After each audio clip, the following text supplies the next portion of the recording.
DD Gujarati ન્યૂઝમાં આપનું સ્વાગત છે। હિંમતનગર ખાતે વિશ્વ શહીદ દિવસ અંતર્ગત જાગૃતિ રેલી યોજાઈ। સાબરકાંઠા જિલ્લામાં હિંમતનગર ખાતે વિશ્વ શહીદ દિવસ અંતર્ગત જિલ્લા શહીદ અધિકારીના હસ્તે જાગૃતિ રેલીને લીલી ઝંડી આપી પ્રસ્થાન કરાવ્યું હતું।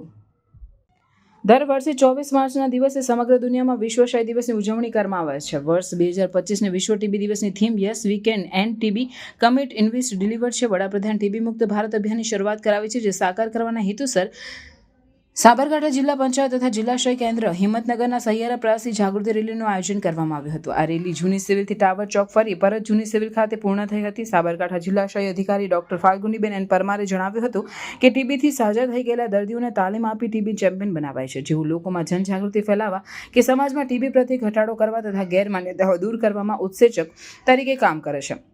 ટીબીની નિયમિત સારવારથી દર્દીઓ સાજા થઈ સામાન્ય જીવન જીવી શકે છે। વર્ષ 2024 દરમિયાન સાબરકાંઠામાં 4732 ટીબીના કેસો નોંધાયેલા છે, જેમાં 4128 દર્દીઓ સાજા થયેલ છે।